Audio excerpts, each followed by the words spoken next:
मैं अब कैमरा उठाया है। दोपहर में कोई मतलब नहीं है कुछ भी शूट किया हो। ये बच्चे लेके आए हैं, ये बिस्किट लेके आने थे इनके, पार्ले जी। तो स्कूल खुल रहे हैं ना कल से, तो थोड़ा बहुत एक्स्ट्रा कुछ ना कुछ रखना पड़ेगा कभी कभार के लिए। तो ये मैं लेके आई थी, ये सोया शेक वो लेके आए शिवांश, ये आम, सुबह बच्चों के लिए बनाना शेक के लिए केले, इसमें बढ़ते के लिए बैंगन, और ये भिंडी और आलू, और दूध भी एक्स्ट्रा लेके आई हूँ। बनाना शेक बनाना पड़ेगा ना, सुबह पहले चाहिएगा। और 2 मैं ये छोटे पाउडर लेके आई हूँ, क्योंकि बड़ा तो ख़राब हो जाता है, मेरे घर में इतना यूज नहीं होता, पता है। बच्चे सुबह जैसे रेडी होते हैं ना, तो थोड़ा सा डाल देते हैं ना, पसीने नहीं आते कई देर तक। ये वाला लगा देती हूँ मैं, और मेरे को इसकी जो खुशबू है ना वही पसंद आती है। तो मैं सब्जी वगैरह सारी खाली करके फटाफट खाने की तैयारी करूँ, रात का जो खाना बनाना है, क्योंकि टाइम से सुलाना भी है, खिला पिला के इनको। जब भी तो ये टाइम पे सोएंगे तभी तो टाइम पे उठेंगे सुबह। तो जी गर्मी हो रही थी बहुत ज़्यादा, और आप लोग लाइव देखोगे पसीने से किस तरीके से भीग जाती हूँ मैं काम करते करते। और आजकल तो सभी इसी तरीके से भीग जाते हैं पसीने में, एकदम तरबतर हो जाते हैं। तो जो भी सामान लेकर आई थी ना, सबसे पहले तो उसको अरेंज करना ज़रूरी है भाई। अपने से जब तक काम नहीं होता, जब तक मेरी स्लेब जो है ना, मेरा प्लेटफॉर्म ये पूरा खाली ना हो जाए। इधर अगर सामान रखा है ना तो मेरे से काम नहीं होता, मेरे को ये रहता है कि अरे सब कुछ भरा पड़ा है। तो सारी चीज़ें खाली की, और दूध लेके आए थे, दूध खाली किया बर्तन में, उसको गर्म करने रखा। आलू आए थे आज, काफ़ी दिनों के बाद में मैं आलू लेके आई हूँ, क्योंकि गर्मियों में आलू मेरे घर में बहुत कम पसंद किया जाता है, कभी कभार ही बनता है बच्चों की पसंद से वो भी। तो आलू भी निकाल के नीचे अपनी टोकरी में सेट किया है, क्योंकि नैनी है ना 2-3 दिन से रट लगा रखी है, जब से बारिश का मौसम शुरू हुआ है ना, कि मम्मी पकौड़ी बनाओ या फ्रेंच फ्राइज बनाओ।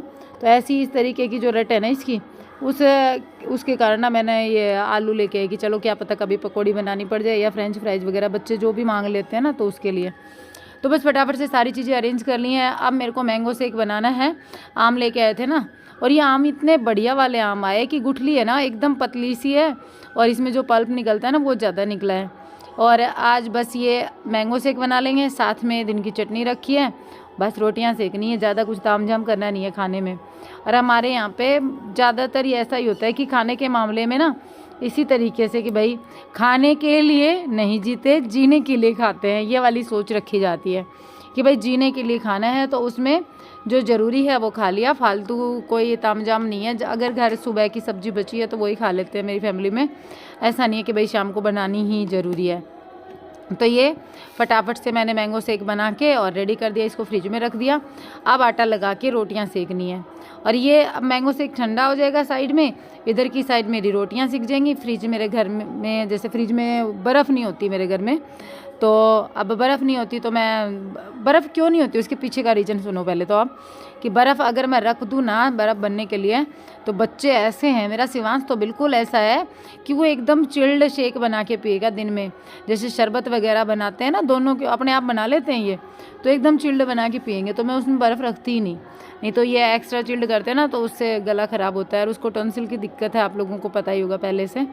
तो यहाँ बस फटाफट आटा लगाया, रोटियां सेकनी शुरू कर दी, और पसीने में हालत हो रखी है एकदम ख़राब। सुबह मैंने साड़ी पहनी थी, आप लोग बोलते हो ना कि दीदी साड़ी पहना करो अच्छी लगती है, तो मैंने साड़ी पहनी थी, लेकिन शाम तक बस वो साड़ी अपनी जगह पे दोबारा पहुँच गई, और मैं आ गई अपनी औकात पर। और ये अपनी औकात पर जल्दी पहुँच जाती हूँ, क्योंकि गर्मी का टाइम है यार, ऐसी भयंकर वाली गर्मी पड़ रही है। बारिश होती है, थोड़ी देर बाद में फिर से उमस इस तरीके से निकल के आता है, ज़्यादा से ज़्यादा आधे घंटे बाद में ना भाप निकलती है शरीर में से एकदम। आ गए स्कूल से आ गए भाई, शिवांश स्कूल से आया है अभी मॉर्निंग हो चुकी ना, मॉर्निंग नहीं आफ्टरनून हो चुकी, अभी स्कूल से आ गया वो। शिवांश खड़ा हो जा, भाग ले, स्कूल चले हम, भागो भागो।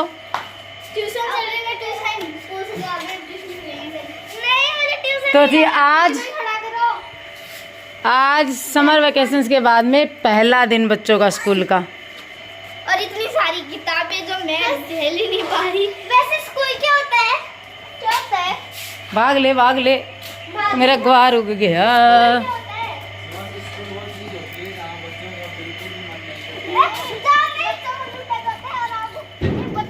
बच्चों को कूटा जाता है, बच्चों के पापा को लूटा जाता है। हाँ,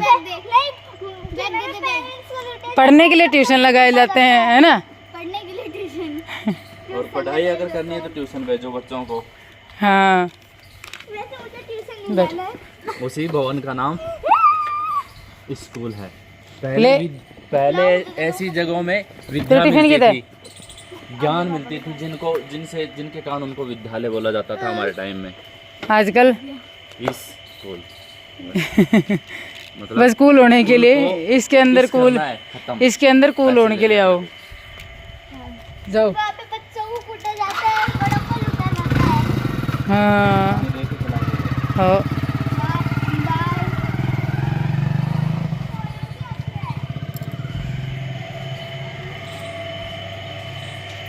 बच्चे गए स्कूल, वो वाली टंकी भर गई। इसमें वाल को खोल देते हैं, इस वाल को बंद कर देते हैं। ग्वार जो है ना उगना शुरू हुआ है। ये देखो छोटे छोटे छोटे छोटे उखड़ रहे हैं ना, ये सारे ग्वार हैं। मेरे को बहुत खुशी मिल रही है, मेरा ग्वार उग गया। पालक कब उगेगी कोई आइडिया है नहीं। और धनिए का तो 7-8 दिन में ही उगता है। धनिया तो उगेगा कि नहीं उगेगा कोई पता नहीं है, क्योंकि मैंने बिना मौसम का धनिया उगाया है। यहाँ पे बच्चे जा चुके थे स्कूल। अब मुझे मेरा घर पूरा अरेंज करना था, सब कुछ बिखरा पड़ा है। और यही टाइम होता है जब मैं आप लोगों के फ़ोन कॉल वगैरह जो होते हैं ना, ज़्यादातर मतलब एक तो ये टाइम होता है, एक दोपहर के बाद में जो काम का टाइम होता है, वो जो व्हाट्सअप कॉल करते हैं ना, जो कि मैंने आप लोगों को नंबर दे रखा है, जैसे यूट्यूब पे नंबर जो मैंने दे रखा है मेरा व्हाट्सअप, उस नंबर पर। तो इस टाइम के अकॉर्डिंग उनसे बात हुई थी। तो किसी को कुंडली बनवानी थी, तो उन्होंने फ़ोन किया था। ये देखो अभी उनका फ़ोन आएगा, ये आया। उनका फ़ोन नहीं आया था, मैंने उनको कॉल किया था, क्योंकि उनके पास काफ़ी मैसेज वगैरह, काफ़ी चीज़ें, फ़ोन कॉल्स वगैरह आए हुए थे। तो मैं सोचा चलो इनको फ़ोन करते हैं, इनसे बात करते हैं। नहीं तो ये होता है कि भाई सब लोग बोलने लग जाते हैं, नंबर दे देते हो, आप बात नहीं करते। तो पहले तो इनके मैसेज वगैरह की रिप्लाई किए, फिर इन्होंने कहा कि फ़ोन कर लूँ, तो मैंने कहा चलो मैं करती हूँ। तो इनसे बात की। और आप लोगों को भी कहना चाहूँगी, जिनको भी कुंडली वगैरह बनानी हो ना, तो यहाँ पर मैं स्क्रीन पर नंबर डाल दूँगी, इस नंबर पर आप व्हाट्सअप कर सकते हैं। तो इनसे बात करते करते और मेरी कब झाड़ू पूरी हो गई मुझे पता ही नहीं चला। और देखिए आप में से काफ़ी कमेंट्स ऐसे आते हैं कि दीदी आप फ़ोन नंबर तो देते हो लेकिन बात नहीं करते। देखो जब मेरे को टाइम लगता है ना, मैं खुद फ़ोन करती हूँ, आप ऐसे ब्लेम मत करो प्लीज़। मैं आप लोगों के पास में खुद फ़ोन लगा लेती हूँ। जैसे ही ये होता है ना कि हाँ आप फ्री हुए, तो व्हाट्सअप में नंबर अगर हमने दिया है तो हम उसको चेक तो करेंगे ना, तो उसको चेक करते हैं, फिर मैं आप लोगों को कॉल लगाती हूँ। तो यहाँ पे अब अपनी झाड़ू कंप्लीट हो चुकी है। और आज दिन में मैंने एक बहुत बड़ा टास्क ले रखा है, जो कि वीडियो में आप आगे देखोगे कि इतने दिन से मेरे मतलब कितने दिन से ये काम अटका हुआ है। मेरी बहुत बड़ी इच्छा थी इस काम को करने की, जो कि आगे वीडियो में आप देखोगे। तो बहुत दिन से अटका हुआ था, लेकिन वही है ना, भगवान जब चाहता है तभी सारे काम पूरे होते हैं। तो भगवान ने चाहा तब आज जाकर ये काम पूरा हुआ है, नहीं तो बहुत दिन से मेरा सपना था ये मैं। तो जी आज मैं बनाऊँगी मेरे लाला के लिए सिंहासन, क्योंकि पहले वाला सिंहासन है ना बहुत दिन हो गए, पुराना हो गया। तो उसके लिए मैंने ये वाला अपना मटेरियल जो है ना ये निकाल के रखा है। इन दोनों के कॉम्बिनेशन से बनाना है, अच्छा रहेगा नहीं कपड़ा। तो चलो शुरू करते हैं। मेरे को कई दिन हो गए डिब्बे इकट्ठे करते हुए, अब जाके सोच लिया कि हाँ आज तो बनाना ही है। इस पर देख कितनी धूल जम गई।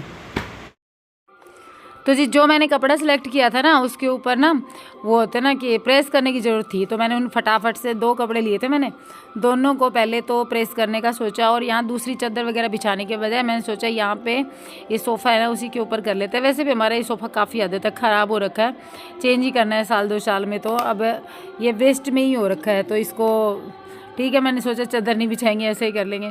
तो ये देखो मिठाई का डिब्बा था, और पहले मेरे दिमाग में कोई प्लान नहीं था, लेकिन बाद में मैंने सोचा कि इस तरीके से बन सकता है।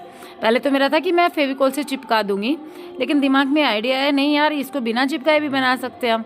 तो ये मिठाई के डिब्बे के ऊपर ये ग्रीन कलर का कपड़ा जो है ना, इसके ऊपर मैंने एक बार वो होता है ना अपन रफली ट्राई करके देखते हैं, रफली मैंने ट्राई करके देखा कि कैसा लग रहा है। तो इसके ऊपर इस तरीके से कपड़ा लगाया और फिर इसको इन करके देखा डिब्बे के अंदर ही, और फिर सोचा इसको बंद करते हैं ऊपर से, जिससे कि चिपकाने की ज़रूरत ना पड़े। आप वीडियो में आगे देखेंगे कितना प्यारा लुक बना, और वो भी ऐसा नहीं है कि एकदम निकल जाएगा कुछ हो जाएगा, नहीं, ऐसे बंद करके भी बिना किसी चिपकाए विपकाए अपन आराम से और बहुत प्यारा सा सिंहासन बना सकते हैं लाला का। तो यहाँ पर एक बार के लिए मैंने ये टेम्परेरी बना कर देखा। अब इसमें जो कॉटन होती है ना, ये देखो ऐसे तैयार कुछ हुआ। अब इसको फाइनल करने के लिए, फिनिशिंग देने के लिए हमें थोड़ा सा स्लो काम करना पड़ेगा। ये तो मैंने ज़्यादा से ज़्यादा 1-1.5 मिनट में ऐसे ट्राई करके देख लिया था कि कैसा लग रहा है, इसका लुक कैसा आ रहा है। तो ये इस तरीके से बना था। अब मैं इसके लिए कॉटन लेकर आई हूँ, देखो ये, ताकि मैं इसमें कॉटन लगा सकूं। और इसके अंदर ये जैसे ये लगाने के बाद में ना, एक तो अपने लाला को आराम मिलेगा और सिंहासन का लुक भी बहुत अच्छा आएगा। तो चलो इसको पैक कर लेते हैं। अब आधा कपड़ा मैंने हटा दिया है क्योंकि ये काफ़ी बड़ा था ना, इतना बड़ा थोड़ी ना रखेंगे अपन। तो ये देखो अब इसमें कॉटन लगाने के बाद में, और ये रफली एक बार करके देखा कि कैसा लग रहा है। तो अब इसमें ना पता है क्या दिक्कत हो रही थी, एक बार शुरुआत में मेरे को लग रहा था कि नहीं हो पाएगा। ये हो रहा था कि आपको भी लगेगा, अगर आप ऐसे ट्राई करोगे ना तो आपको भी एक बार के लिए लग सकता है कि यार फिनिशिंग नहीं आ रही, लेकिन थोड़ा थोड़ा स्लो आप इसको अपनी प्रोसेस पे रखोगे ना तो फिनिशिंग भी आएगी और काफ़ी खूबसूरत ये बनेगा। तो यहाँ पर मैंने ये वाला एरिया जो है ना, इसको भी इन कर दिया, वो कॉटन इसके अंदर डाल के। और इसका मजबूती बनाने के लिए भी लास्ट तक आप देखोगे ना, आपको पता चलेगा कितना मजबूत ये बनकर तैयार होता है। तो ये देखो एक बार के लिए हमने इस तरीके से कर लिया है। अब इसके ऊपर जो ये पतली वाली लेस आप देख रहे होगे ना, गोटा वाली, गोटा ही बोलते हैं शायद, ये मैंने एक साइड इधर और एक साइड दूसरी साइड जो है ना, उस साइड भी बराबर इक्वल जो स्पेस है ना दोनों में, वो लेकर के दूसरी साइड भी मैंने बांध दी है। तो ये देखो ये ऐसा कुछ लुक आया है इसका। और अब इसके ऊपर सुई धागे से ये जो लेस होती है ना, जो कि राजपूती ड्रेसों में लगती है, वो वाली लेस मैंने इसके ऊपर टक करनी शुरू कर दी है सुई धागे से, क्योंकि वैसे अगर करूँगी ना तो मजबूती नहीं आएगी, चिपकाने से भी उतना बढ़िया मज़ा नहीं आएगा, क्योंकि बार बार में नीचे लटकती हुई घूमेगी। तो इससे अच्छा मैं सुई धागे से ही कर दूँ। तो बस अपना सुई धागा उठाया और इसको लगाना शुरू कर दिया। और अब ये लगने के बाद में कुछ ऐसा इसका लुक आया है। अब इसके साथ में थोड़ी सी और भी अपन कार्रवाई करेंगे। ये तो बस खाली नीचे का जो बैठने का गद्दा जो है ना, वो तैयार हुआ है। ये देखो पीछे का जो सिंहासन के पीछे जो लगता है ना, वो मैंने कट कर लिया है एक अलग से डिजाइन में, ये कुछ इस तरीके से। पता है ये खुद से ही शूट करना होता है ना, तब बहुत दिक्कत होती है इस तरीके की कोई भी चीज़ बनाते हैं जब।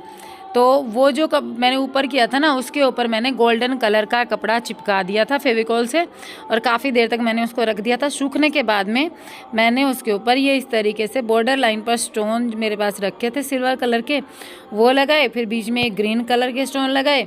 फिर थोड़ी देर बाद में जैसे शर्मा जी ने देखा ना, इन्होंने बोला इसके बीच में ना राधे और लिख दे, तो मैंने ये राधे और लिख दिया। और ऐसा बनकर ये हमारे लाला का बेड तैयार हुआ। आप लोगों को कैसा लगा?